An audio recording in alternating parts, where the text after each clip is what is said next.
Welcome to episode 457 of Cinematary. I'm your host, Zach Dennis, and I'm here with Andrew Swafford. And we are coming to you live on, well, not really live. We're not coming to you live. But it's Monday of this week. We're on our final day at the Toronto International Film Festival. Mm-hmm. So we're going to cover some TIFF favorites in part one. And then in part two, we are going to, we're going to be concluding our Young Critics Watch Old Movie series with 1983? 1986. We're talking about Fast Times at Ridgemont High. Sorry, yeah. we're in festival mode here. We've seen a lot of movies between Ridgemont High and now. Yeah, we recorded that before we left. So, but we're going to talk about Fast Times at Ridgemont High. Grace is going to join us for part two.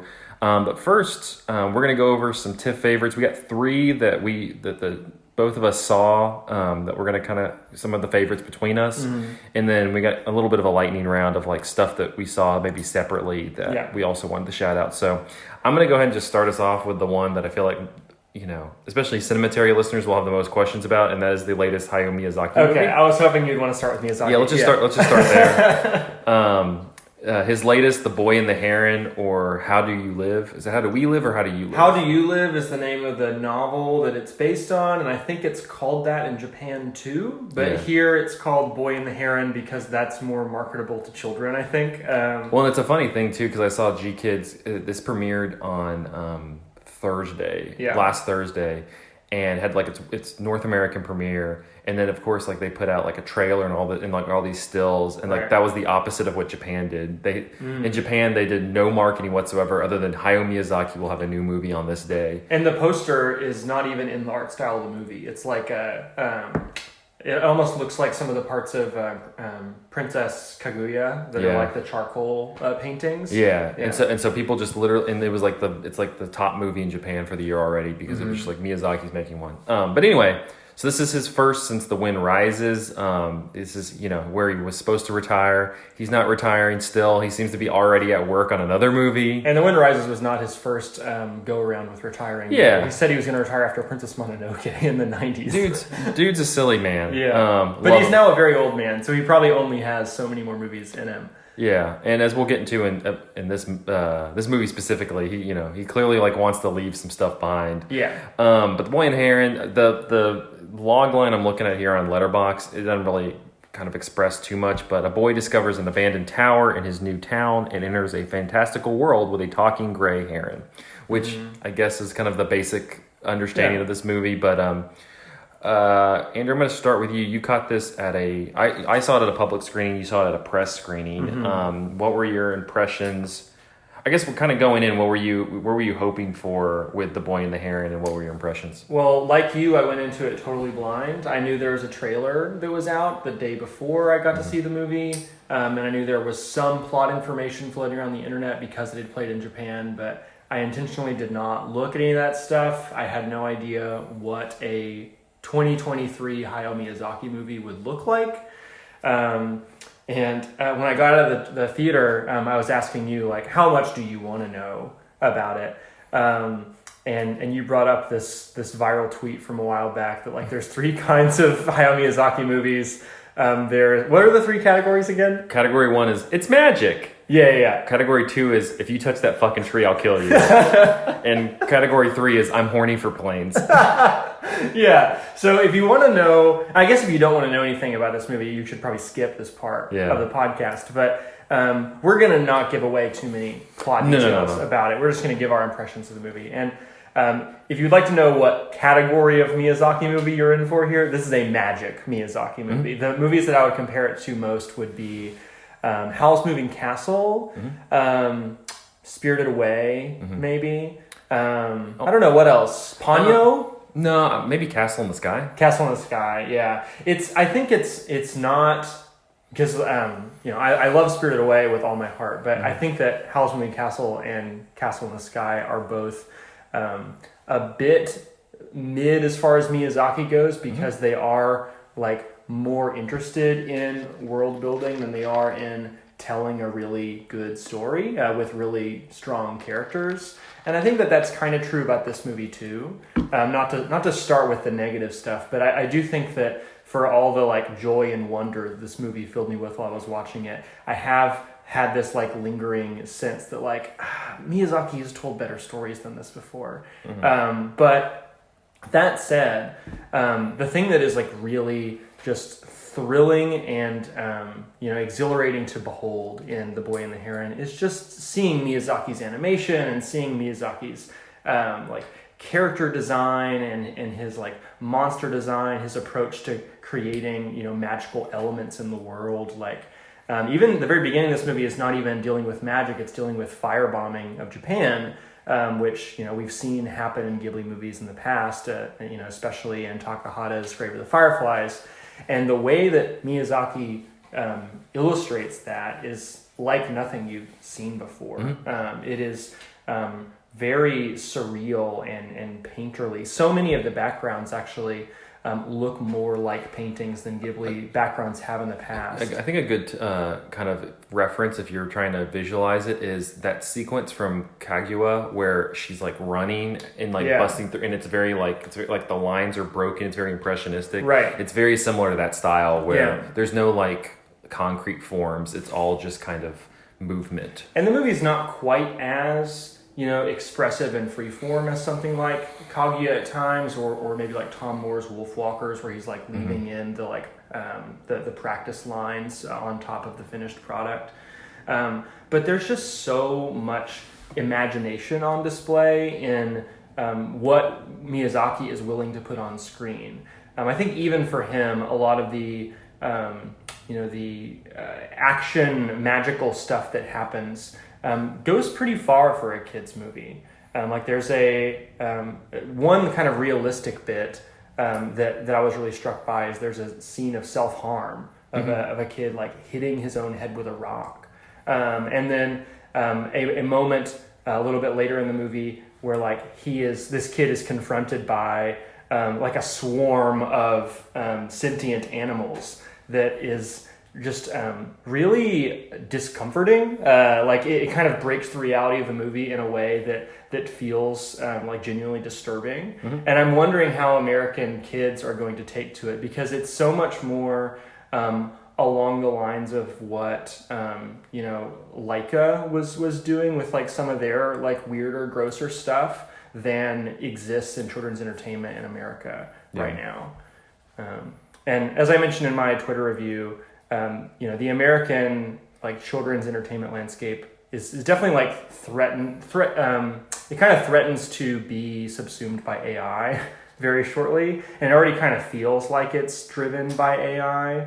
And this just feels like such the opposite of that. Yeah. This is an artist who's been working and thinking as an artist for his entire life, like putting his vision on screen and kind of asking his audience to like care about imagination and creativity and originality, which I think is really, really cool.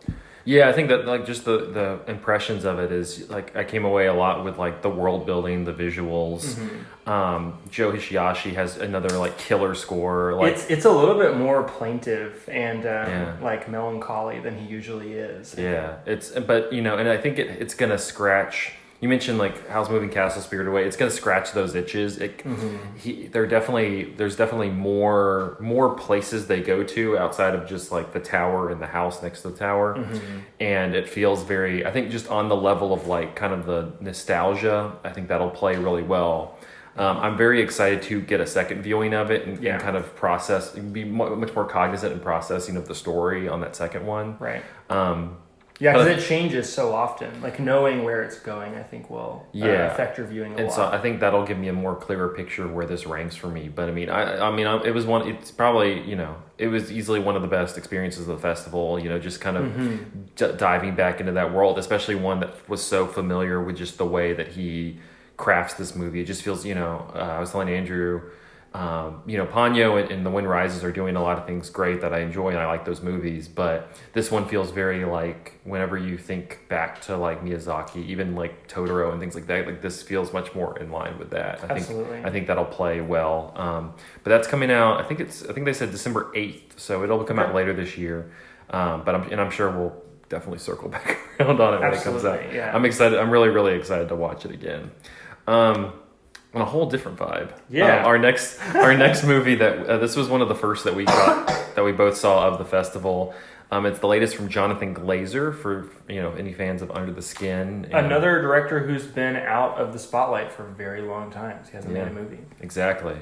This one he comes in hot. This one, so the story is, or the film is following the commandant, the head, the leader of Auschwitz, taking place during the Second World War. This is the guy who, pretty much has orchestrated Auschwitz to what it was. He literally designed or helped design the gas chambers. Yeah, and it's a tough movie to describe. So so you're following him and his family who have like this like villa, I think is the best way to describe it. They have like this villa with a fence around it, and the fence around it, blocks off what's happening in Auschwitz to their very idyllic dream like kind of life that they're having in this house. And they have this, large home with many rooms. They have this, luscious garden. They have a pool in the back. Like, it's just this very extravagant living situation. And then constantly in this movie, you just have in the background kind of permeating the atrocities that are happening in this concentration camp. Which you do not ever see directly. Yeah. You see smoke billowing out of chimneys, and you see fires from a distance sometimes. You hear screams. Like at any given moment in the movie, you can hear like loud yelling or screaming in the distance, and you never really know whether or not that is someone being killed. Yeah, and so that's kind of it's a tough sell to just kind of be like, this is what this movie's about, because I think, I can definitely see people going in and being like, we're just following this Nazi around. Like, I don't want to follow this Nazi. But that's kind of the point. And it's not a point that it's like, hey, this guy's super interesting. It's the focus that Jonathan Glazer has in this movie is just kind of how people compartmentalize evil and just the kind of banality of evil. Because this is somebody who it takes on different forms. You have the commandant of Auschwitz, Rudolf Haas, who is coming into contact daily with what's happening there, and is kind of having to compartmentalize that within just his life, and seems very distant from his family and kind of just distant in general. And it never really like asks you to empathize with him. It's more just like kind of a going like, this is how this person is functioning. Right. But then you have like the flip side of that. You have his wife who just is in love with this life that they have here, this house, everything, and she's compartmentalizing as well. But she's not directly entering the camp. She's not directly seeing what's going on, or and you're not clear if he's like mentioned it or anything. She's very much just kind of like, this is my life, and that stuff's happening over there, but it has to happen. We should also mention the wife is played by Sandra Huller. I'm not sure if that's how you pronounce her last name, but people might know her from Tony Erdmann. She was also in another big Tiff movie, Anatomy of a Fall, which neither of us saw, won the Palme d'Or at Cannes, I believe. She's really good in this. And for a little while, I was thinking that this was going to be Jean Dielman in a Nazi mansion, and it would just be following her around as she does her, not even daily chores, because she has people who do her daily chores for her. But it is not exactly that. The movie kind of keeps switching perspectives. It keeps switching the angles through which you're seeing the space of the house. You mentioned to me after we saw it, Zach, that the house kind of feels endless, even though this is a movie that almost entirely takes place in one house. And in a movie like John Dillman that almost entirely takes place in one apartment, you kind of have this mental blueprint of the apartment in your head, and you never get that sense here. Everything is kind of done through like these skewed angles and like from around corners. Well, and it feels like there's a camera in every room. So like they enter a new room, you cut, and it's in they're in a new room, and but there's no like cuts. Sense to be made between those cuts. No, it's just like you're in this weird dream nightmare space. And the movie does have like play around with surreal like psychic wanderings. It's not an overtly like fantastical movie in the same way that Under the Skin is. But it's maybe more of a fantastical movie in the way that Jonathan Glazer's Birth is, which kind of like is hinting at the existence of like a supernatural element in the movie without explicitly saying it. Here, because of the perspective jumps and some of the stylistic changes that happen in those perspective jumps, you're kind of encouraged to imagine certain characters having like psychic links between one another, or maybe like having some sort of psychic premonitions. You mentioned that this movie about compartmentalization and how people, push off to the side of their brain like the horrible things they're doing.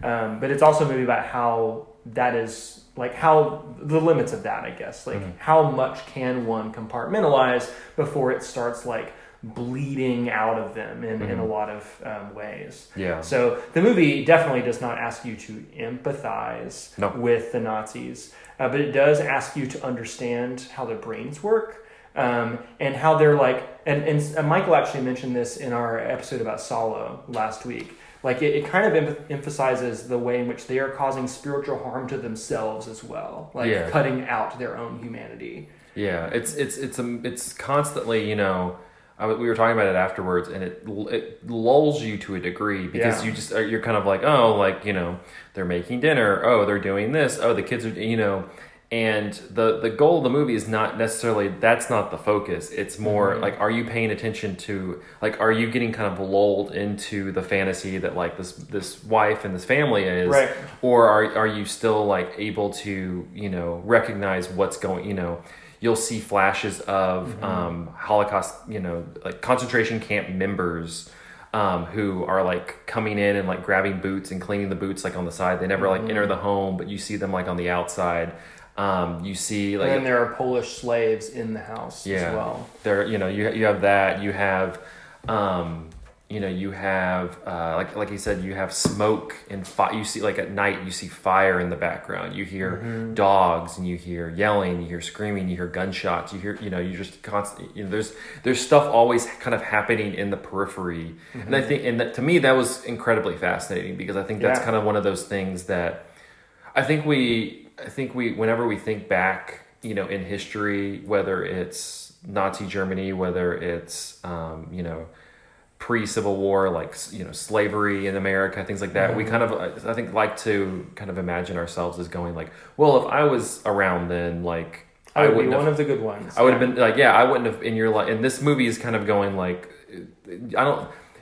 that's difficult because one, you don't know that, and two, like, because just the circumstances around things, it doesn't necessarily mean that you would have made that moral choice. Yeah. I mean, it portrays his relationship with his family like any other dad going off to work. Like the American military has committed great atrocities, but the movies about like military families often do not emphasize that. It's just like, we're hoping dad gets home safe. Like that's the level of like normality that what the Nazi regime is doing kind of takes in this family's world. So I don't know. I think it's worth seeing for anybody. I think it's really a fascinating, especially like with the topic at hand. It's not, it's very different from like it's not the boy in the striped pajamas or something like that. Jojo Rabbit. Yeah. Well, that movie doesn't even acknowledge the Holocaust. So, so it's not like the boy with the striped pajamas. It's not like Schindler's List. It's just that stuff. That stuff's happening, but you're having to kind of, you're piecing it together from the outside. I think that's kind of a fascinating thing to kind of think through and like process as you're by yourself. When we talked about Jojo Rabbit back when it came out, I remember Nadine saying a very insightful thing about it, which was the Nazis are not I forget what the word was. Basically she said like they weren't childish, they weren't foolish, they were adults. And like that's what's scary about them, right? Like they committed these crimes sitting around tables signing papers and like having administrative meetings. And that's what you're seeing quite a bit of in this movie. There's like a scene that, I kind of chuckled at just because it's just so absurd, where he's like issuing this message about people taking to like SS officers, like taking flowers from his garden, and it's like this very like bureaucratic like official letter, And then he just ends it with Heil Hitler, et cetera, et cetera.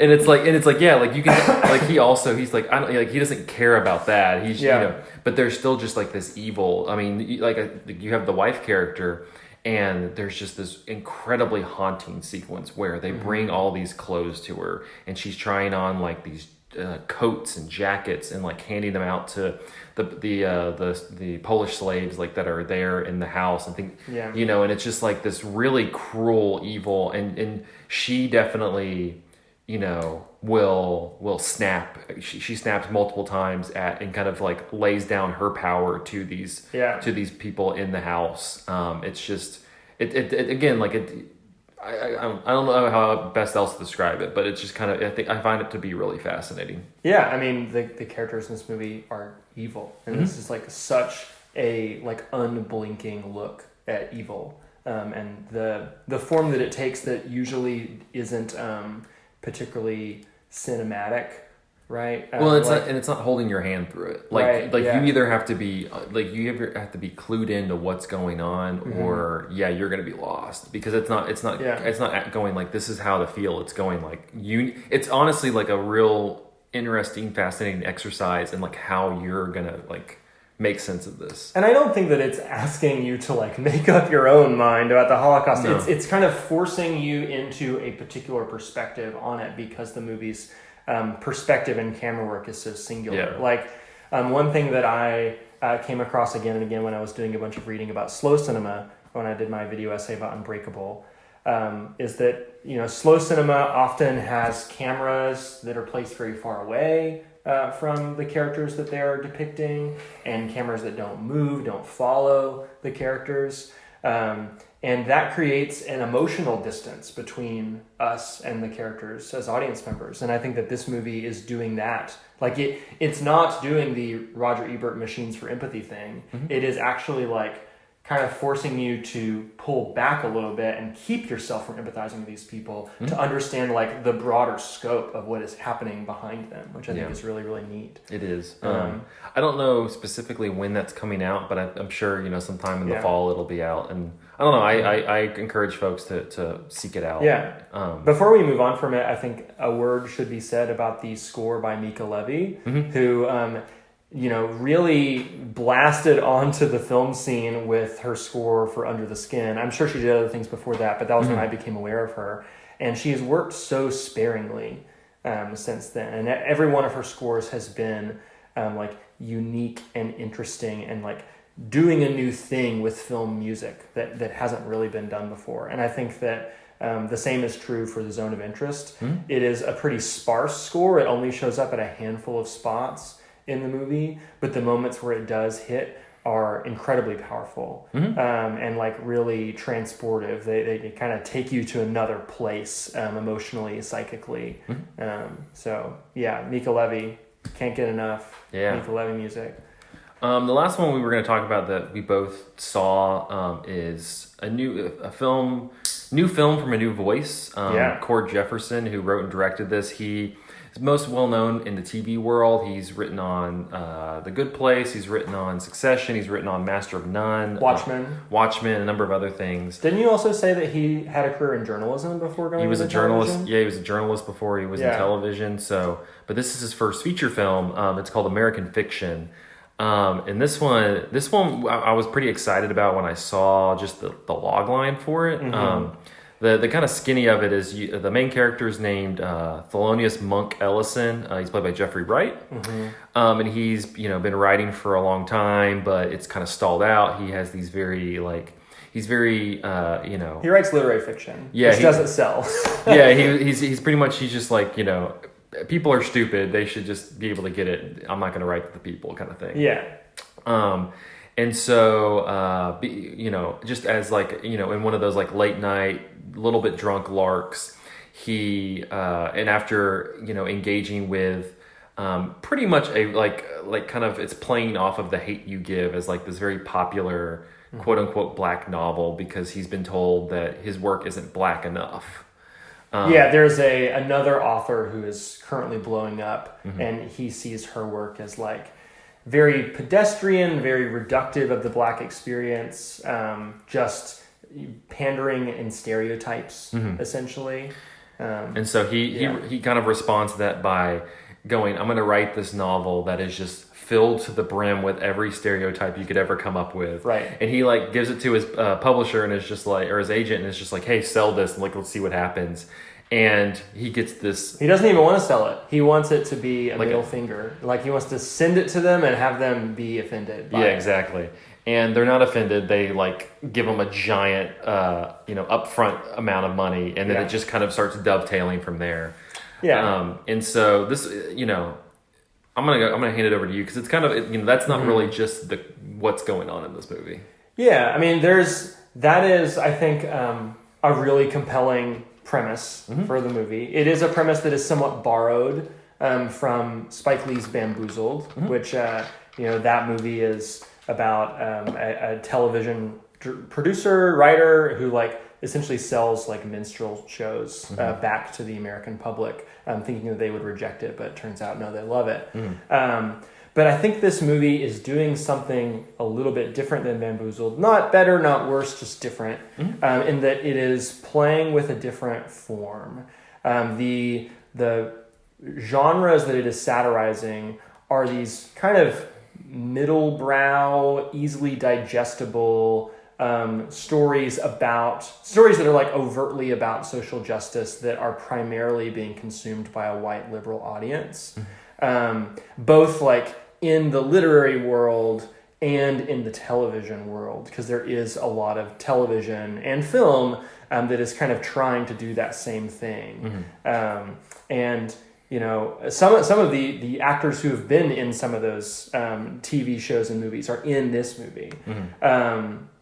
And so it's like you said, it is a hard movie to describe because it contains so much. It pivots constantly. It feels like it works through major plot points that would be the climax of any other story within the first like 20 minutes, and just like keeps spinning its wheels. And I don't mean spinning its wheels in a way that like it doesn't know what it's doing, but like it keeps introducing new elements and new twists and turns that like are simultaneously like really genuinely affecting and like kind of exhausting and like irritatingly manipulative. I think like there's a lot of soap opera-y melodrama here, where like all of a sudden a character is in the hospital, all of a sudden a character has died, and like the movie is like wringing tears out of you in the same way that like his fake novel is kind of wringing sympathy out of its presumed white liberal audience. Not to say that I cried in this movie. Like a lot of the melodramatic stuff felt like it was overly saccharine and schmaltzy to me, but I realized in the back end of the movie that that's part of the satire, that like the story that he is telling you is in itself a kind of Joker's trick of giving the white liberal audience he knows is going to watch this movie what they don't recognize that they are unconsciously wanting. And like asking them to interrogate that. The character of Monk like says this. I can't remember if it was to his agent or he says it again later in the film to the author of the popular book. But he's kind of, his overall thing is like, why does every story have to be about like, crime and murder and, deadbeat dads and, slavery. Single moms. Single moms. He's just like, why does everything have to be like about that? Why can't we just like tell a story of a black family or a couple or something like that, and just tell a story like any other story. And that's kind of what this movie's doing. Like it's stealthily doing that while also giving you this really biting satire, and that's what's kind of fascinating about it, because it's doing both things at the same register. And it's coming out, it's being distributed by MGM, who's owned by Amazon, so it'll be, available to stream on Amazon. It does feel like, I think a lot of people are going to watch this and be like, well, this just feels like some like cookie cutter Amazon, original movie that just by design. I think it's a Trojan horse. Yeah, it is. And it's, you mentioned Bamboozled, and I think that's the other thing, I went to a public screening of this, and Cord Jefferson spoke afterwards, and he was talking about his influences, and Bamboozled was one of them. Mm-hmm. And he talked about that movie specifically, kind of going, in enough words, was kind of like, I'm not Spike Lee, Mm-hmm. like Spike Lee makes Spike Lee movies, and Bamboozled is, very much a Spike Lee movie. Like like there's stuff that I think people would be like, yeah, that's more like kind of going for the jugular type stuff that Spike Lee does. Like, he's not afraid to just start throwing stuff at you. Yeah. And this movie's never really super interested in like doing that. It does it, I think, in a completely different way. That I feel like some people are going to interpret as less effective, but I would say no. It's just kind of sending the same message in a much different fashion, because you don't want to sit there and just emulate Spike Lee. Yeah, sending a different message to a different audience too. I think, like, there is so much content about race that is criticizing conservative racism, but there is not nearly as much content about race that is criticizing liberal racism or unconscious bias. And this movie does that in a like such a weirdly crowd pleasing, but also crowd interrogating and crowd confronting sort of way. So yeah, I think that this is one of the movies that we went into the festival not really knowing that much about, but I think that this was one of the like breakout movies of the festival. I've heard many people talking about it in lines. Yeah, we were at a store, and a woman was talking to the person behind the counter about this movie, and we were like, oh, we saw it too, And it seems like people universally like it. So I would imagine that MGM will give it a big theatrical run. I imagine that people will watch it on Amazon. I'm going to be so fascinated how they market it, though. Yeah. Right now I'm looking at the letterbox. It does not have a poster. Like, right. I'm like honestly incredibly excited once they like name a date and do all that kind of stuff to see how they market this movie.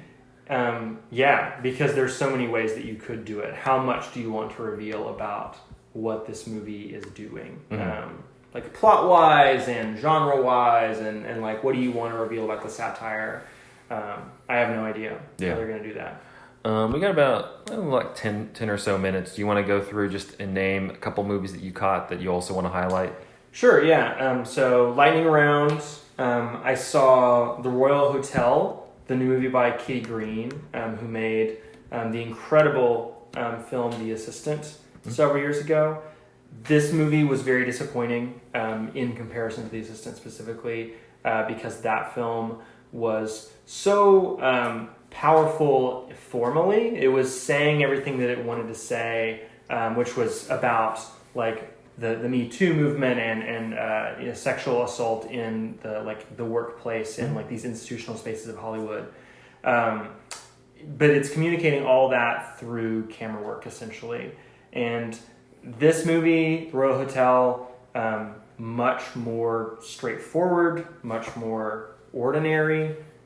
It's kind of a sort of like a home invasion sort of thing. It's about two women who take a job working at a bar out in like the Australian wilderness and just have to deal with a lot of sexual harassment. And the movie is basically just saying sexual harassment bad. And it just didn't seem formally interesting on any level in the way that The Assistant did. So thumbs down for me on that one. I was bummed about it. I thought that Kitty Green, and maybe Kitty Green will still continue to make like really interesting movies, but this was just so much less potent than her last one. I also caught a documentary called Orlando, My Political Biography. I need to look up the name of the director of that one, but I watched it because, as people who have listened to this show for a little while know, I'm a big fan of Virginia Woolf and her novel Orlando. Specifically, we did an episode about it a year or so ago, I believe. Yeah, something like that. And, relatively recently. This is a really unconventional adaptation of a novel because it's a documentary, and it is a documentary that is telling the story of the novel. It's by Paul B. Preciado, by the way. It's telling the story of the novel, but kind of in the way that Todd Haynes' I'm Not There kind of like swaps out a bunch of different actors for Bob Dylan throughout the movie.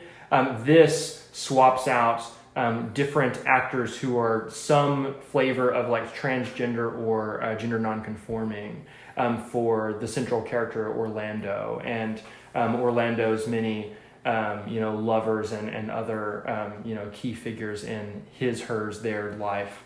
Because as people hopefully know, Orlando's a story about an aristocrat who is born as a man and dies as a woman and lives for like hundreds of years. And it's all very like mysterious and magical. And so every sequence of the movie, every time we move to the next stage of Orlando's life, we get a new trans or non-binary person playing Orlando, sometimes multiple, and they're interweaving their own personal stories with Orlando's story. And there are times where it's hard to tell where the dividing line is between, are they talking about a thing that happened to Orlando, or are they talking about a thing that happened to them? And it's also Paul B. Preciado like telling his own story as well, but by way of Virginia Woolf's story, by way of these other people's stories. So very, very interesting way of approaching an adaptation like this. And also like just incredibly humanizing. In American culture, like American media is so incredibly dehumanizing to trans people right now, and I think most Americans don't even know a trans person. So like the only window into that community that a lot of people are getting is just like the nightmares that they're being fed on Fox News, right? So this movie gives an audience an opportunity to recognize that A, transness has been around for a very, very, very long time, and B, there are lots of different like types of the trans experience and lots of different types of people out there. They do not all fit into the category that you have in your head about them. So cool movie, would recommend people watch it. The last thing I'll talk about it very briefly, is a short film, a pretty long short film by a friend of the show, Blake Williams. He came on to talk about Jackass 3D with us several years ago. He's a 3D avant-garde filmmaker. Every time you get to go see a new Blake Williams movie, you get a new dope pair of 3D glasses. And his new movie is called Labyrinth Sequences. It is a movie about a maze. It is mostly different shots of this hedge maze in Barcelona, Spain, I believe. And you're kind of looking through the maze and at the maze from all these strange, interesting angles that are also kind of filtered through your 3D glasses and altering your perception of them.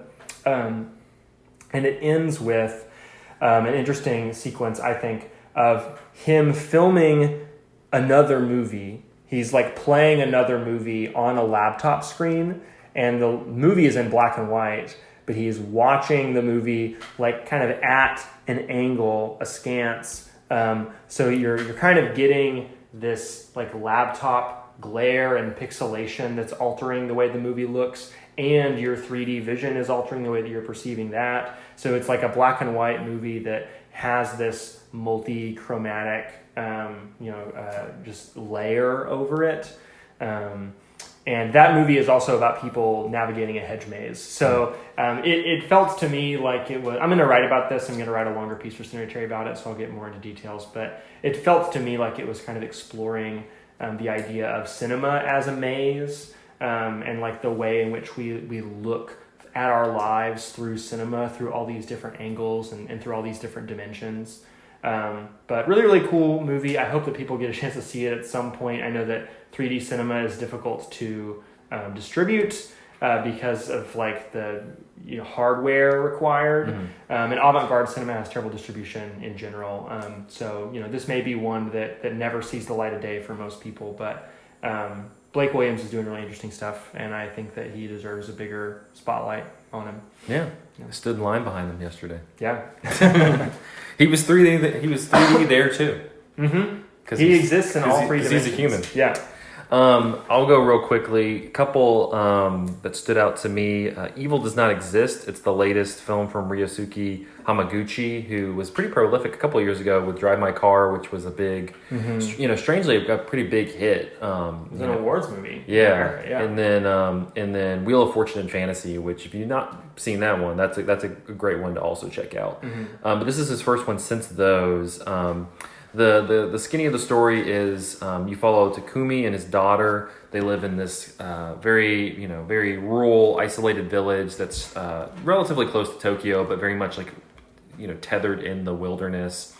The people there are all very working in symbiosis, and aren't really necessarily concerned with like what's going on in Tokyo and modern life to a degree. They have, they have cars and everything like that, but they just kind of tend to what they can tend to within the city or within the village. And then these representatives from this company come and let them know that hey, we're planning to build a glamorous camping site near the village in the woods, and it's kind of one of those let's get your perspective. So if you've seen like Parks and Rec, it's kind of like one of those like they're sitting in the front while villagers while people yell at them, but there's really not too much yelling in this.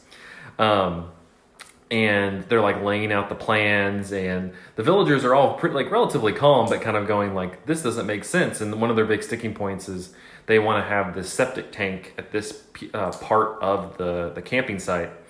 But they're like, that would affect the water source, and the water source we get, it's water that's running downstream from the mountain that's behind us. And, there are villages up there, and they tend to the water to make sure it's clean so that when it comes to us, like we have clean, drinkable water, and we use it for a bunch of other stuff, and then we tend to it so that people below us, and so on and so forth. Living in community. Yeah. What a concept. Yeah, it's just kind of like we live a very like the point that Takumi makes in the meeting is like there's a balance to everything. If you're gonna do one thing, it's gonna affect this, and like there's gonna be outcomes. And it becomes very clear that like the company is kind of just like we're just doing this for PR. We don't really care. And I think it goes into a really kind of interesting direction. Hamaguchi has these very, I think they can sometimes be very elusive, very slow burn films. Drive My Car is a perfect example. And this one very much feels the same way. It has a very kind of fascinating ending that I hope more people see, so I can kind of talk about it and kind of talk through how other people have perceived it, where it's very shocking in the moment, and then it ends and you're like, really, that's like how it ends? But then kind of thinking about that and thinking of the overall message of like balance that the movie's kind of portraying, it's kind of like, yeah, like I understand what he's kind of getting at with this. But it's real good. I mean, if you're fans, if you saw Drive My Car or Wheel of Fortune and Fantasy and enjoyed those, I think this is very much in the same line, especially even before those films that he's done. So Evil Does Not Exist. The other one I wanted to talk about briefly is Four Daughters. This was the first film I caught at the festival. This is from Tunisian director Kouthar Ben Hania, and she is this is part documentary, part narrative, where she is interviewing this Tunisian family. The matriarch is Olfa, and she has four daughters. Two of the daughters disappeared a number of years ago. So they are the two oldest daughters. So they're no longer there. So it's her and her two youngest daughters. One is 20 and another one is 18. And to fill in for this documentary narrative type thing, the filmmaker hires two professional actresses to portray the older sisters.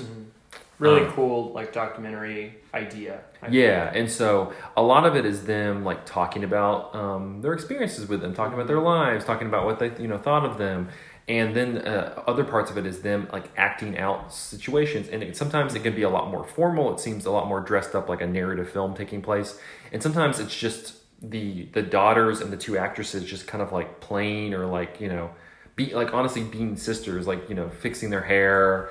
Like playing cards, stuff like that. Like just, and then they're like talking through the experiences, and a lot of it feels very informal. Like you'll have Olfa there, talking to her daughters, and as well as, and then the actresses talking to Olfa, asking her questions, and all like you just kind of have this constant conversation going on.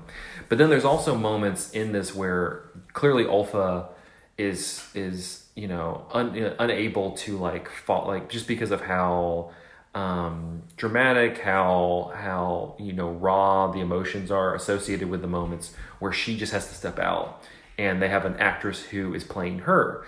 And so then that adds a whole other element, because at times you'll have both Olfas there, and they'll be talking to one another, and the actress is asking Olfa questions that kind of, almost like she's trying to get into character. There's a number of scenes where, one in particular late in the movie that I wrote about, where they're in this police station with one of the oldest daughters, and the oldest daughter is sent out of the room, and the actual Olfa is acting out the scene with the police officer, who is also an actor.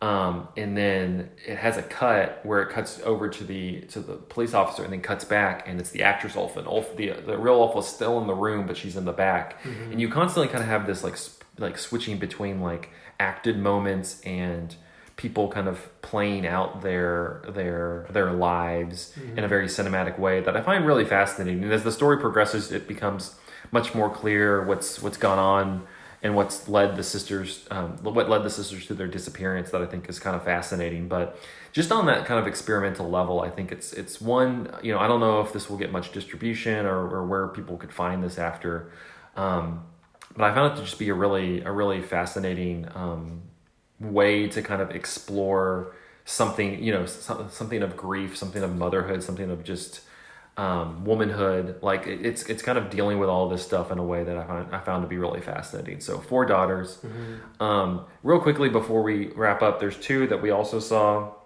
that both of us saw. The Holdovers, the latest from Alexander Payne. I want to direct people to that. That one was really, I thought, was extremely good. It's super funny. Paul Giamatti's back for the first time with Alexander Payne since Sideways. Hilarious performance. Really funny. I think it's coming out around in November, around Christmas season, so it's one to check out. It is also such a cozy winter movie. Yeah. Like, you should go see it with your family over Christmas. If it's still playing around Christmas. Yeah, it's. I mean, the majority of the movie's taking place like during Christmas season at this boarding school in Massachusetts in the 70s, and it's just very like warm and cozy the entire time. The other one is Sorry Not Sorry. It's a documentary produced by the New York Times that kind of explores their articles about comedian Louis C.K. and from 2017, where 5 women accused him of sexual misconduct, and he admitted that all the stories were true. Just such an interesting case to make a documentary about, especially where Louis C.K.'s career has gone since then. Exactly, and I think we both kind of went in going, we were less curious about like the article, like getting into the like rehashing the article again, because I've read that, like I know what's gone on. It happened.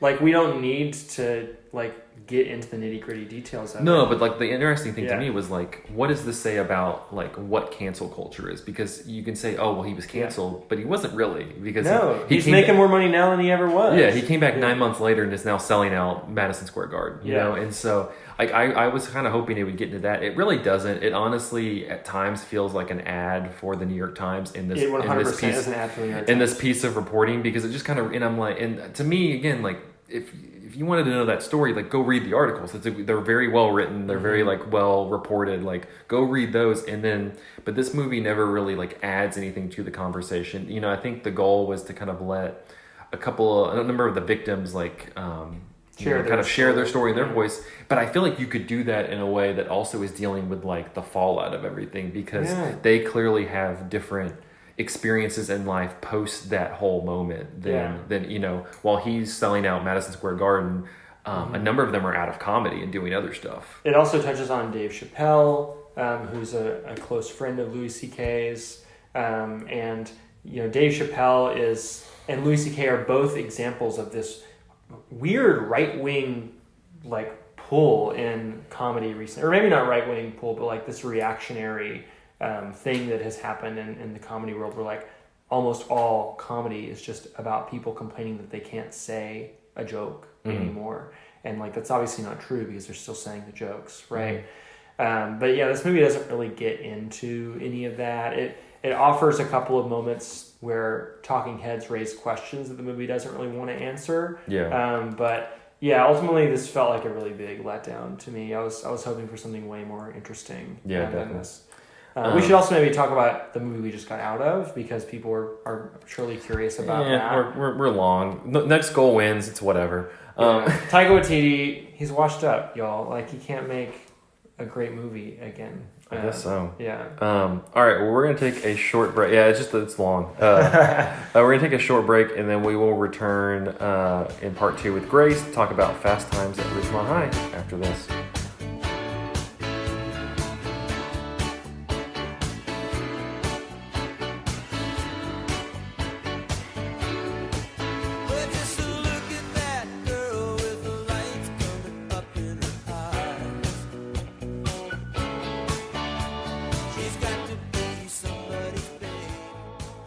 And we're back with part 2 of episode 457 of Cinematary. In this part, we will be concluding our Young Critics Watch Old Movies series with 1982's Fast Times at Ridgemont High.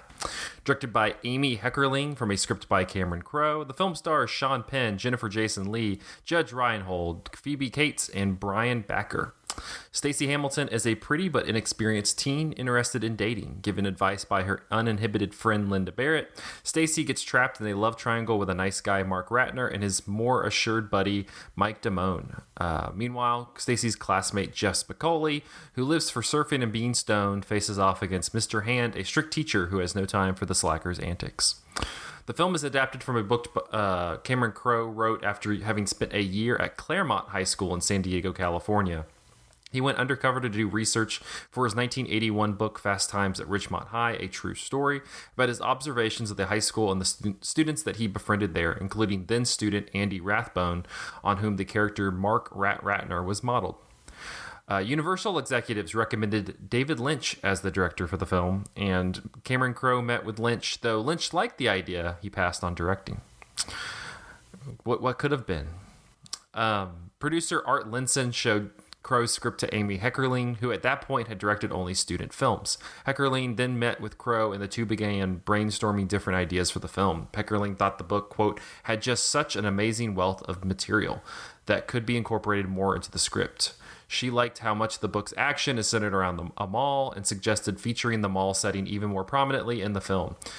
Said Crowe, quote, Amy completely got it, and we were up and running. Nicolas Cage made his feature film debut portraying an unnamed co-worker of Brad's at All American Burger, credited as Nicholas Coppola. Tom Hanks was considered for the role of Brad Hamilton. Justine Bateman was offered the role of Linda Barrett, but she turned it down to star in Family Ties. Matthew Broderick was offered the role of Jeff Spicoli, but he turned it down. Jodie Foster was considered for the role of Stacey Hamilton. And Jennifer Jason Leigh, who ended up playing Stacey Hamilton, stated that she prepared for the role of Stacey by rereading her own high school diaries and letters, as well as taking a job at the Sherman Oaks Galleria Perry's Pizza restaurant for 3 weeks. Prior to the film's 1982 LA release, a news story reported that the July 5th, 1982 MPAA Bulletin had granted Fast Times at Ridgemont High an X rating due to a love scene between Lee's character Stacey Hamilton and Robert Romanus' Mike Damone, which featured full frontal male nudity. As the picture was, quote, the first major studio film in some time to be given an X rating, Universal agreed to edit the scene, allowing the MPAA to reissue the film as rated R. In the LAH exam, Lee explained that teenage test audiences had found the scene, quote, too graphic, and the actress expressed her disappointment that the recut version eliminated the sense of awkward hesitancy between the two characters who weren't, quote, ready for sex. Universal test screened an early cut of the film in Orange County, California. Heckerling said feedback from audiences in the studio was worrying because, quote, people were like, teenagers are not like that. You think all we care about is sex and drugs and blah, blah, blah. And we were worried that we would have to cut out a lot of stuff. However, producer Linson, who maintained that conservative audiences in Orange County were not the film's target audience, ensured that no major cuts or edits were done. Universal was not confident that the film would be a box office success and was considering shelving the movie. Crowe said, quote, what happened is someone wrote a memo shortly before the release to Universal executives Ned Tinnen and Sid Sheinberg, that said the future of the studio was in doubt if we are making movies like this high school movie. Tannen stood by releasing the film theatrically, and it was given a limited theatrical release. It was not given a big marketing push due to a lack of marquee names and concerns over its sexual content. Actor Judge Reinhold recalled, quote, we were really heartsick because somebody high up said this is pornography and there's no way that Universal's going to release it. We didn't see it as this horny high school movie at all. We saw it as having the opportunity to do something authentic that was based on the actual experiences of the kids that Cameron chronicled for that whole year. In 1982, the New York Times said, "Can there be anything about life in high school, particularly life in a suburban California high school, that the movie-going public hasn't already seen? Well, maybe there can. Maybe there can. A little bit of it turns up in Fast Times at Ridgemont High, a jumbled but appealing teenage comedy with something of a fresh perspective on the subject." And in 1982, Roger Ebert said, "How could they do this to Jennifer Jason Leigh? How could they put such a fresh and cheerful person into such a scuzz pit of a movie? Don't they know they have a star on their hands? Scuzz pit. I didn't even know who Leigh was when I walked into Fast Times at Ridgemont High, and yet I was completely won over by her. She contained so much life and light that she was a joy to behold. And then she and everybody else in this so-called comedy is invited to plunge into offensive vulgarity." Not a fan. Doesn't sound like it. So on that note, let's talk a little bit about Fast Times at Ridgemont High, and we'll consult our high school expert, Andrew Swafford. Yes, Andrew Swafford, wow. our high school expert. Yeah, I've taught high school in 1982, so I can tell you exactly. Yes, you can tell exactly what it's like. Thank you. Yeah, I mean, I don't know if I have much of a like an insider take on it, but I would say that I like this movie quite a bit. And a word stuck out to me in your info sheet, Zach. I think it was in the Judge Reinhold quote where he was talking about like wanting to do something authentic. Like that was the main thing that stuck out to me. Like this compared to the other Amy Heckerling movies I've seen, which are Clueless and Vamps. Those movies are so much more like high concept and elevated. And this movie just has such a slice of life sort of ambitions to it. It doesn't really have a super clear protagonist. It's very mundane. We see characters hanging out at their day jobs and washing their cars and things like that. And even the sex scenes are kind of filmed with this sort of nonchalant matter-of-factness to it. And the whole movie doesn't seem to judge its characters for many of their actions. It's just kind of depicting what a quote-unquote normal high school life is like. It feels almost like early like Linklater, like not even just Dazed and Confused, but like Slacker and things like that.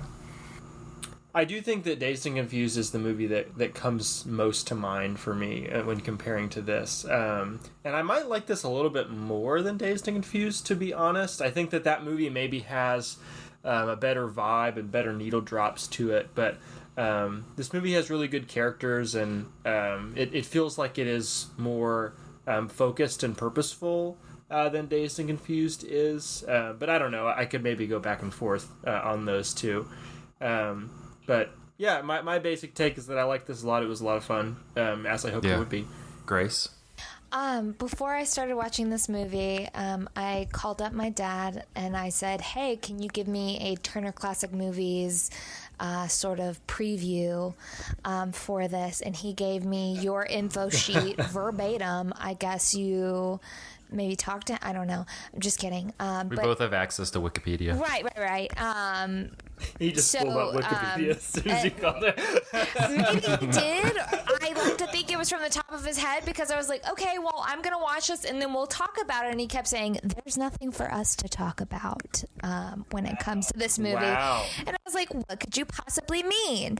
And then I watched this movie and I said, yeah, okay, that makes sense. Yeah, I don't really want to talk about blowjobs, abortion, just casual sex as a teenager with him. He was right.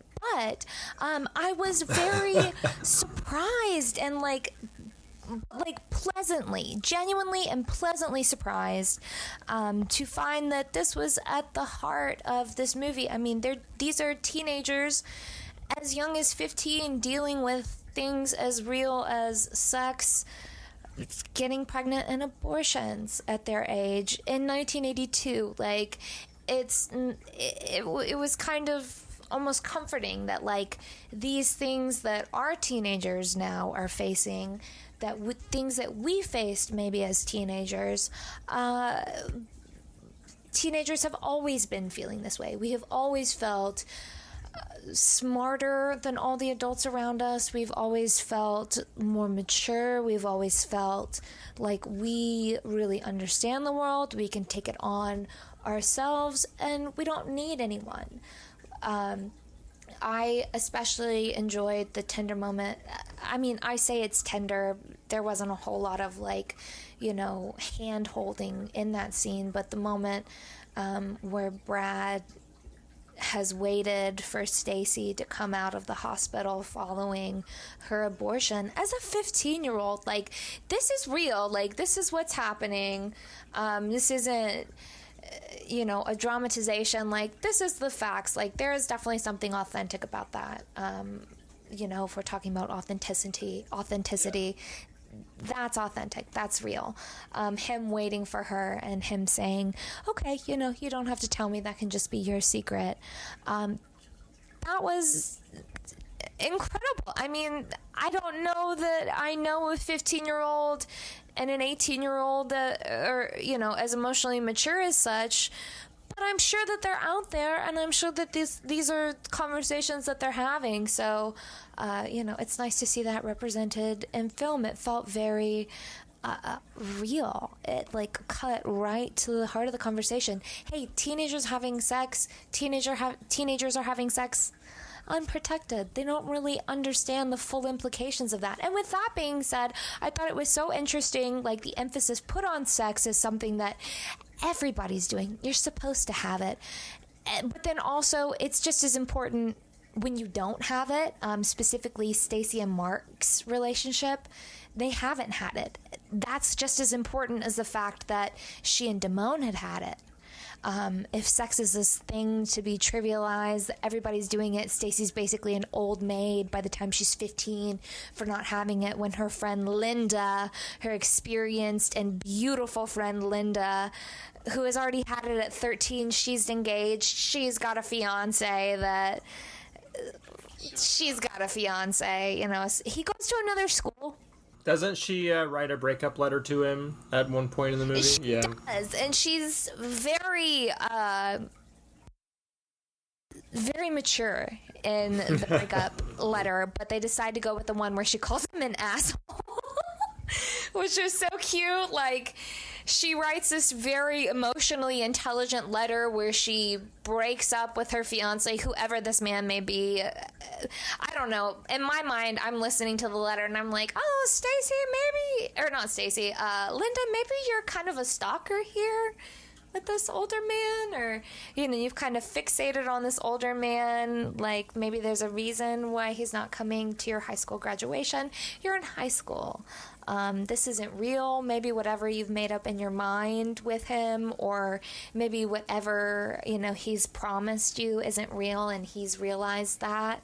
Maybe he's come to the conclusion, maybe you've come to the conclusion, but I love that she decides to go with the letter where she calls him an asshole. Because that's what adults do. Yeah, and I in my earlier take on the movie, I mentioned that it's kind of loose and non-judgmental, but I think that it is very purposeful on Amy Heckerling's part to kind of center Jennifer Jason Leigh's character in the back half of the movie, and not really shy away from the fact that these very quote-unquote normal, mundane interactions that these high schoolers have, they do have kind of a gendered component to them, right? Stacy has to bear the brunt of the way this relationship goes, whereas the guy who gets her pregnant just kind of gets to walk away. And the movie does not really pull any punches in letting you see that guy is just an asshole. His just getting up and zipping himself up and walking out right after he has sex with her for 2 seconds. My mom's calling me. Yeah. What was that? What? That? No. I'll be right there. But it does it twice, where she feels like she's the one that's more interested in the boy. First with Mark and then again with Damone. I mean, she is very upfront and forward about her intentions of, I like you, do you like me? And Are we a happy family? Are we a happy family? There's also the 30-something-year-old guy that she goes out with before 26-year-old guy. Yeah. Are you sure you're 19? He asks at the baseball dugouts. Yeah. They're at the point, Grace. You're right. It's the point. Been there, done that as a father. By the way, while we're talking about these scenes between Stacy and these dudes, one thing that I cannot abide in this movie is the recurring needle drop. She's gonna be somebody's baby tonight. Like, it just... You loved that? I did. I did not. I love that. You say why you didn't like it. You tell, and then I'll say why I liked it.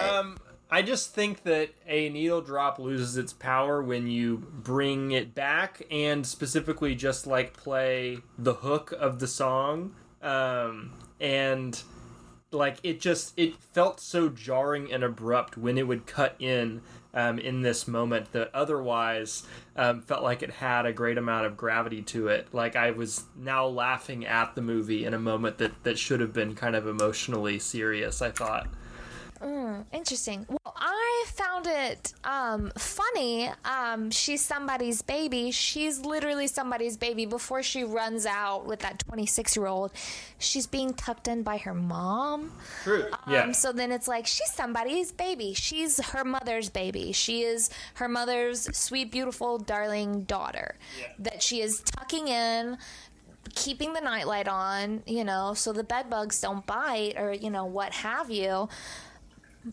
She's not that. She's ready to have sex. I mean, it's just sex at this point. She's an old maid. She's 15. All of her friends have already had it. So she's going to go be someone else's baby. I love that. And then, it becomes her theme. So I think that's great until it becomes her theme. Like, that would work if it was just used once.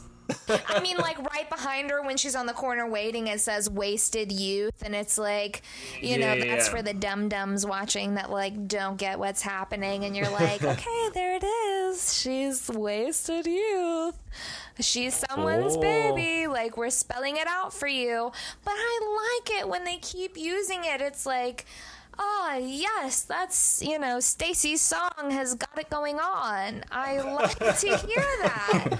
I admire them. Oh, Stacy's having sex. I admire, if there's one thing Stacy's going to do, it's be somebody's baby tonight. It's be somebody's baby tonight. And, like, who am I to blame? It's also, like, who are we to blame her when, like, that's what she's told she's supposed to do. She's a gorgeous girl. She's beautiful. So she seems to want to do. And she seems to want to do. She does seem to have some semblance of control. She brings the boys over to her house. Oh, you can come into my room. Oh, you can sit next to me. It seems like she's calling the shots, but only to a certain point, because then she kind of passes it over to the guy, and it's like, and here's your turn for, let me pass it to you for that slam dunk. And then Mark can't do it. Damone can barely do it. She certainly doesn't moan during it. I mean... That's good. I'll give you credit for that. Very nice. Analyst you guys have. I'll go out on a limb. Yeah, that's true. Yeah, I mean, Seth has probably some qualms with that, but we'll get back to that. Okay. I can't compete with that. I know that. Yeah. When he's not here, I know I win. But it's it's kind of, this one's kind of an interesting. If you look at the broader kind of like high school teen movies that people like immediately go to, we've talked about Heathers. We mentioned Amy Heckerling's other movie, Clueless. I think even more recently you have stuff. What's that? Favorite. I love Clueless. I could talk about Clueless all day. Yeah. You have like more modern stuff like Mean Girls. This one though, I feel like Bottoms. Yeah, and I guess Bottoms now. But this one, I feel like it's popular, but I don't know. It doesn't feel necessarily as like name checked as a lot of other ones. Especially you think about like Amy Heckerling's movies between this one and like Andrew mentioned before, Clueless and Vamps. The one thing I was thinking about with this was like comparing these 80s teen high school movies to like John Hughes, which definitely has like that like affection that people, a lot of people have an affection for. And it's funny that like Matthew Broderick turned down the Spicoli role because he, goes on and has like this very like ubiquitous role with Ferris Bueller. But I John Hughes movies, I like a couple of them, and they definitely go for this authenticity. But to me, it almost felt like this movie and some of the others that she's had like feel much more like genuine in their authenticity than like a something like The Breakfast Club or 16 Candles, or even Ferris Bueller. Like there seems something. I kind of like the, like we were talking about before, Andrew, like that it's just. It just kind of rolls through stuff. There's like a plot, but it's a relatively plotless movie. I like that the characters aren't always like at each other's houses or like that they have jobs. Like, like Brad for about 90% of the movie is just working. And so I was just kind of thinking about like how this portrays high school life compared to like a 16 Candles or something like that. And it spends time with characters who are not integral to the plot, as it were, right? Like Sean Penn's character is completely unrelated to like Stacy's love triangle, or however you want to like just draw that. But we're just kind of jumping from experience to experience, and it does have that kind of I do understand like that this novel is kind of based on Cameron Crowe's own just observations in a real high school. Like it feels just like stitched together of a lot of little moments like that. Some of these movies, they feel very like gender specific. I feel like this does a really great job of, we've got the stoner boy and then like the popular boy and then girl, just one girl experience. Clueless is very much girl experience. Ferris Bueller's Day Off, it's Ferris Bueller's experience. He transcends gender. So maybe this does a little more to get both sides of the high school experience, the boy experience, the girl experience. And is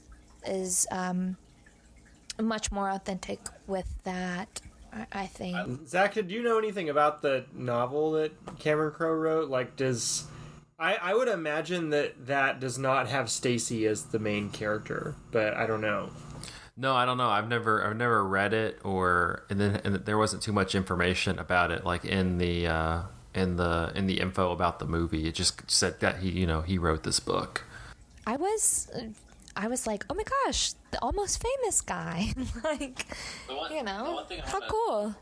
The one thing I want to, before we jump over there, the one thing I do want to talk about, to Grace's point about like how it handles gender. It also, I found it also more fascinating than a lot of the high school comedies, because it also like how it deals with class. Like you think of like Mean Girls and Clueless, like those are like upper class people, like that's like they're at so and so's house that's really nice, the mom is usually at home.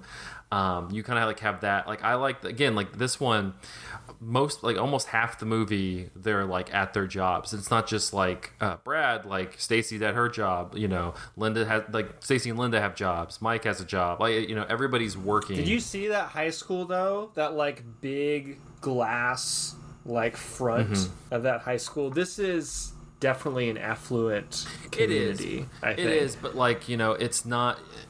Stacy has a pool, or no, Stacy's friend has a pool. Sure, but it like definitely grounds them in like the working class and like. Well, they're definitely middle class, yeah. Yeah, middle class. It feels, I mean, did you guys work in high school? I did. Yeah, Yeah, but it's kind of it's like an interesting. You don't see. I feel like you don't see as much like middle class, well, just in general anymore, but also just like it's. I think that it's kind of nice to like have that where they're probably well off. Like Stacy and Brad's family's probably pretty well off. They have a pool, like they have a nice house. He has this nice car, things like that. But at the same time, like it's not like, it's not like something where they're just like dicking around the entire time. Like they're usually like they're dicking around, but they're like working and like at places and like, which gives him that like air of maturity. Like, I have a job, I work I work hours, like I'm mature, I know how to be an adult in this world. And it's like, no, you don't, you really don't. I mean, I know that I, at 15, 16, I knew more than my parents ever could. And now I'm 27, and suddenly that's not the case. That's another thing in this movie. You don't see like No not that you parents. need to see a bunch of adults, but parent. You just don't see They're not many there. adults. Mr. Mr. Hand? Mr. Hand is probably the most prominent one because again, he's kind of auxiliary with Spicoli, but you don't see a lot of adults like in this movie that much. By the way, I may be biased here, but Mr. Hand, amazing character. Just My favorite hysterical Martian, yeah. presence. Yeah, buddy, old buddy boy from the apartment. Oh yeah, that's right. Yeah, I didn't know that. I like that he, rises to every Spicoli antic. I mean, he meets and exceeds. You can't outdo the doer. My favorite Spicoli line is when he walks in the classroom for the first time and he's like talking to Mr. and he like just like points at somebody. He's like, I know that guy. I'm like that's just like a whole personality. He's just like looking at it. He's like, yeah, I know that guy. Unbelievable. Sean Penn does an amazing job in this movie as that character, and like it's a bummer that he does not get more of a chance to play a goofball in his like, I don't know, his career more broadly. All right, Hamilton. Did you find anything? Did you? I wasn't sure if you were looking up anything on Cameron Crowe's book. There's really not a ton of information out there about it. I found a Goodreads site, and that was about it. Doesn't have a Wikipedia page or anything like that. I wonder, was it a book or was it like was it something he wrote for like Rolling Stone? I It was wonder. a book. It was a said book. adapted Okay. by, Yeah. or, adapted from. Well, Grace, you talked a little bit about this. Won't mean anything it'll just direct people to our YouTube. It won't mean anything to the audio listeners, but you talked a little bit about Bottoms that just came out recently and on our YouTube video. So like you still have Yes. you still have high school comedies definitely coming out today. I mean, we've talked from like Edge of 17 to we've talked about all the boys I've loved before. You mentioned Bottom. Like you still have that genre still like happening. What do we feel like? I mean, I think that for the most part you have there's kind of a baseline, a foundation in all of them that you kind of cover within these movies.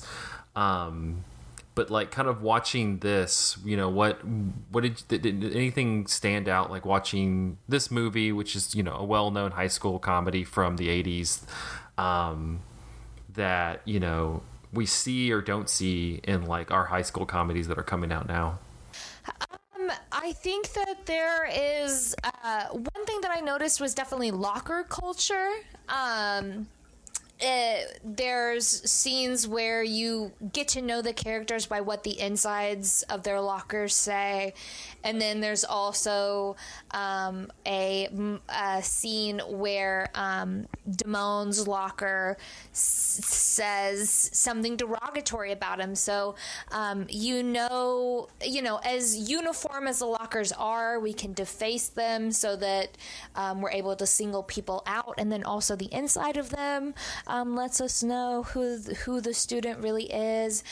In Bottoms, we see that lockers are labeled, they're defaced to reflect who the locker owner is. So that like hallway culture, locker culture, that's present. Then there's also the emphasis on sports, extracurriculars. In Fast Times, the cheerleaders are kind of losers. Everybody's making fun of them. They have to have a pep rally to tell, hey, be nice to us. We're the cheerleaders. It takes a lot of guts to be us. Meanwhile, in Bottoms, the cheerleaders are just pretty girls auxiliary to the barbarianism that is high school football. They're objects. There's something to look at. When the girls do the pep rally in Bottoms, the cheerleaders are wearing a white shirt and a white pleated skirt, but there's no like school logo. It's just a white t-shirt to do a wet t-shirt with. So then it sexualizes the cheerleaders in a way that like we're kind of already doing, maybe. Speaking as a cheerleader, I've been a cheerleader before. I come from a cheerleader experience. But Speaking of like sexualizing these characters, what are your thoughts on the amount of nudity in this movie? Because that was something that I think is a big difference from the way that teen movies tend to be made today. I completely agree, because it was halfway through Fast Times at Ridgemont, because I watched Fast Times at Ridgemont in Bottoms in the same day that when I saw the first bit of teenage high school nudity in Fast Times, I was like, holy shit, I didn't see any of that in Bottoms. None. Well, that's like one of the, I mean, like the famous scene from this is the fantasy of Linda coming out of the pool and like opening up her bathing suit. Like that's like the famous scene from this movie. Parodied in Christmas Vacation with Chevy Chase, right? Like, I seeing that versus seeing it in Bottoms. I said in our YouTube, the Gen Zs or Gen X or Gen Zs, Puritans, they don't want that sex, they don't want that sexualization. There's always some sort of nuance or conversation to be had around nudity that they feel like they are mature enough to engage in, and maybe this is like a larger conversation for like emotional maturity when it comes to films or anything like that. But like filmic sex, they're like, no, wrong, bad, no nudity, and they didn't have it in Bottoms, but they still got their point across. Well, you don't have it in a lot of like teen movies you really nowadays. don't. It's like kissing. Yeah, it's and kissing, or maybe like it's sex, but like they're heavily covered, like under some blankets, or it's the after. We know what they did before, which I mean, maybe they're just like rewriting the Hays Code, like. You just close the door and you know what they're doing back there. In a way, we are to a degree with a lot of movies these days. But yeah, no, I agree. Like it is like there are not just like, I mean, like to the point, the Linda opening up her bathing suit, like that's like Phoebe Cates is like forever known for like that. Like that's just like a very like landmark pop culture thing from this movie. But yeah, I mean, you also get Stacy is topless a number of times, from when she has sex both times. Linda's bathing suit's off. I guess Mike was completely nude and they had to cut it out where they had full frontal nudity. I mean, yeah, it's. I definitely couldn't see that playing in especially in movies now, just because we to a degree we are like kind of skittish about sex in general when it comes to movies. There's constantly a online discourse whenever a penis or a boob shows up in a movie. I think this is it's kind of a particularly tricky case though, right? Like it's true that our movies now are blockbusters and otherwise are just kind of like artificially sexless, but also sex is such a huge part of adolescence, like the discovery of sex and like the seeking out of sex, but in depicting actual minors doing it, even if the actors themselves are of age, you are kind of like inviting the audience to think about and sexualize, objectify teenage bodies on screen, like imagine teenage bodies on screen, and there is something like scuzzy and gross about that.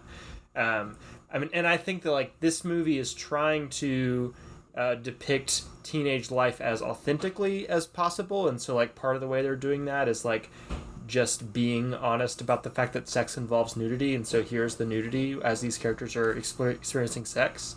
But I do understand why modern teen movies are maybe a little bit more restrained in what they actually show the audience. Yeah, but I at the same time though, I feel like like they've become so restrained to the point that like it does limit that curiosity factor. Like I'm thinking about like we talked about To All the Boys I've Loved Before. Granted, we just watched the first one for a series, but like that's a super for like a not that there need to be like this giant sexual component, but it's a very sexless movie. Like there's kissing, but that's about it. I don't know about like movies like The Kissing Booth and other things like that, but like it just feels very, I don't know. I feel like you don't have to necessarily like go as far as a movie like this, but at the same time to deny that that's not something that's like being engaged with on some level for teenagers that age just seems kind of like missing a giant part of what's going on. I especially like that they took it a step further and they like showed the very real consequences of sex. I think that Stacy's abortion is treated with the utmost respect and sincerity. That this is a very real component of sometimes if you have sex unprotected as a teenager and you don't know better, this is the reality of what could happen to you. I think that she handles it so well. So normal that it was so refreshing and a little jarring of like, whoa, this 15-year-old like freshman sophomore girl is about to go take herself for her own abortion, and then to like see how things have changed. Like that's another thing with sex, I feel like, in these teen movies is like they have sex and there's no consequences from having sex beyond the fact you slept with my boyfriend in this movie or you cheated on this. Those consequences, not the like this is what actually like comes from the act. Like they approached that and treated it with such, our word of the night is authenticity. I think with such authenticity and earnestness that it really, for me, it like definitely endeared Stacy to me and Brad, but it also made me look at them as like, wow, like maybe you guys are as mature as you think you are. You're doing this on your own. You're doing what's 100% right for you. You are 15. You are in high school. You had a crush on your boyfriend, not boyfriend's best friend. And, if sex is this thing that everybody's doing and it doesn't mean anything, you had it, but like the real consequences not everybody experiences, you're taking care of it as appropriately as your situation dictates. So this really gave like a lot of autonomy to these teenagers in a way that I don't really see, please correct me if I'm wrong, that I'm not really seeing in a lot of our teenagers in these teen movies are having to undergo. Is it because of like our nation's like, fear of the A word, abortion? I don't know, but I just loved seeing it. I was like, good for you, girl. Like, you go after that and get it. And it also made abortions look like that, like a snap. Like, she's done in an afternoon and Brad wasn't waiting that long. Like, good for you. Like, loved it. Yeah, I like how the movie is, it's honest about the consequences of sex, but it also doesn't feel like a kind of polemic after-school special, like if you have sex, you will get pregnant and die kind of thing. Yeah. Mean Girls, yes, yeah. Absolutely, yes. So it is like being very, like generous and humanistic in the way it depicts its teenagers' like desire to have sex is like not a bad thing. And like you said, gives them agency in terms of, what they can do if, pregnancy is to occur. Though, of course, like that is more complicated now when like abortion is kind of under attack on a national level politically. I think that like the nuances of that generally are not explored in modern teen movies. I agree. As we wrap up, any final thoughts on the movie, or it can be on young critics at large?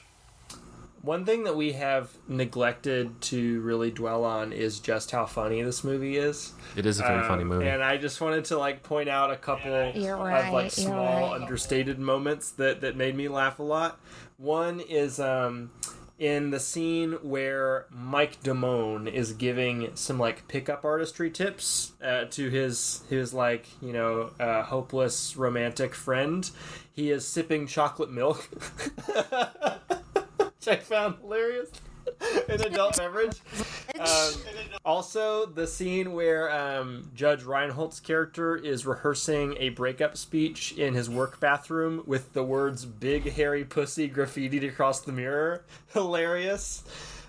These kids, they get right to the heart of it. I love the scene when Mark and Stacy are on their date and they go to this restaurant that has these enormous chairs, and they look like actual babies sitting in these chairs, and then they leave the second their waitress arrives with this unnecessary Coke order that they placed, and the movie does not dwell upon it or give it a musical stinger or anything. It's just that's the end of the scene, and it's hilarious. It is such a funny movie. I was cracking up the whole time. What can you say? I mean, being a teenager is funny and awkward, and the joke is kind of always on you. It's not a part of the movie, but I kept laughing because I've been rewatching episodes of Arrested Development every time Judge Reinhold would show up and just be like, "I am Judge." If you remember Judge when Reinhold. Job swipes the Judge Reinhold magazines. Mock trial with Jay Reinhold. Don't I know it? Judge Reinhold looked like an adult male. Everybody else looks like a young teenager. I'm like, whose dad is this? Who are you? He does, yeah. I'm definitely not the heartthrob. Give me Spicoli. Let me. I know what Sean Penn does as an adult. Let me see. Bring him back. Yeah, I like that Spicoli's just there, like we talked about before. He has no real use in the plot of the actual movie, but it's just there for some fun moments. I like that. I like his relationship. Not that there's really any relationship with Brad, because Brad just is you can tell is somewhat entertained by him. Well, they meet for the first time in the last scene of the movie. No, they meet the first time they meet is in the beginning when he's at the burger place. Yeah, he has they take his shirt. Yeah. And he's like, no shirts, no shoes, no dice. I thought that was such a strange and somewhat funny ending for the movie, to end with these two characters who have the least amount to do with the plot, seeing each other again in this completely unnecessary scene. But that's kind of the movie's MO. It's just depicting these somewhat seemingly unimportant moments as just part of life, right? Yes, absolutely. I agreed because I thought that the movie was going to end with Stacy and Mark Rat, making eyes across the mall, yes, I see you. Our love affair is yet to come. This is just the preamble. But then it cuts to Brad at Mighty Mart, and, I think it served, I thought it would at least served him as a popular guy to put him back on top. You can't keep a good Brad down. And, he's back to who he was before. This whole movie shows the passage of time through the changing of seasons at the mall, the changing of Brad's jobs, high school dance and all, and then by the end of it, Brad's already done his senior year, he's graduated, he's kind of a loser, he's working at Mighty Mart, but he's still Brad, he's, Who he's is back. Brad? Is Brad He's ever Brad. Yeah, Brad. You're George Michael. Steve Steve Holt. Steve he's Holt. back on top. So I think it brought us back around to that. So there's like something sort of, cyclical in it. That's what's really important here. Is that Brad's back Brad on is top. still number one. Speaking of Underestimate Brad. you were talking about like seasons and time in this movie, and that was one thing that felt a little slippery to me about the movie. Like all of a sudden it's Christmas, and I'm like, this is the span of an entire school year. That was not really clear. I think that a similar like structure is done a lot better in Greta Gerwig's Lady Bird. Which that has the benefit of like just focusing on one character, which helps I think kind of ground the movie temporally. But here, because we're like jumping around in plot lines so much, it's hard to tell that time is passing too. And also similarly, I probably could have done without the "Where Are They Now" credits montage at the end. They're not particularly funny. I also don't really want Stacy and Mark to get together. Like, I don't really see any reason for that romance to exist. So Who did you want Stacy to end up with? I mean, somebody else later on down the line, I guess. It seems like this is her experience in high school, kind of experimenting with a handful of losers. But like none of these people are her destiny, I don't think. Thank you for believing in her. I do believe in Stacy. Anything to say to young critics? Keep watching these movies. It gets easier. All of the ones that are black and white and foreign and Other than Sallow, it keeps but getting easier. Thank you for keeping up with us. Thank you for taking an interest. Your research will be rewarded. It's important that you know these. It's just important to know these films because they came before everything else you'll ever watch, and they'll be referenced whether you realize it or not. So it's good to know. I mean, this series is so important. It's educational. It's continuing education for myself. I'm 27. I've been watching movies for 27 years. That's a long time. How long have you guys been watching movies? I probably didn't start at age 1, but but we are getting, as we've said many times, we are getting to the age where it's getting harder to call the series Young Critics Watch Old Movies. I had the idea that maybe we should call it Cranky Old Men Watch Old Movies next year. That's gender exclusive. And Grace. Thank you. That's so true. Apologies. So, Cranky Old Men and Grace. Voted down. and Grace. I'm not cranky. I am wide-eyed. I'm bright-eyed and bushy-tailed to just see anything that I haven't seen. I am young at heart, aren't you? Critics at home listening, it feels good, doesn't it, to be in on it all, on the history, on this thing that you're so passionate about. People years, decades before you have been asking the same questions. They've been passionate about the same things you've been passionate about. This is important. Continue to watch. Continue to ask questions. Continue to critique, criticize, analyze, internalize. Let these movies affect you. Let them take you over. And don't let go. This is... Man, I don't think I could say it better than that. But I do agree that, like, the Young Critics series has been, like, a process of continual education, right? We've done it for, what, is this the 7th year that we've done it? Or 8th? I forget. But, like, every year, there's always big titles that we still haven't gotten around to not only making a podcast about, but we haven't gotten around to watching, for me, you know? Like, so it is a... If you want to know things about movies, if you want to learn about the history of film, it is kind of like a lifelong process, I think.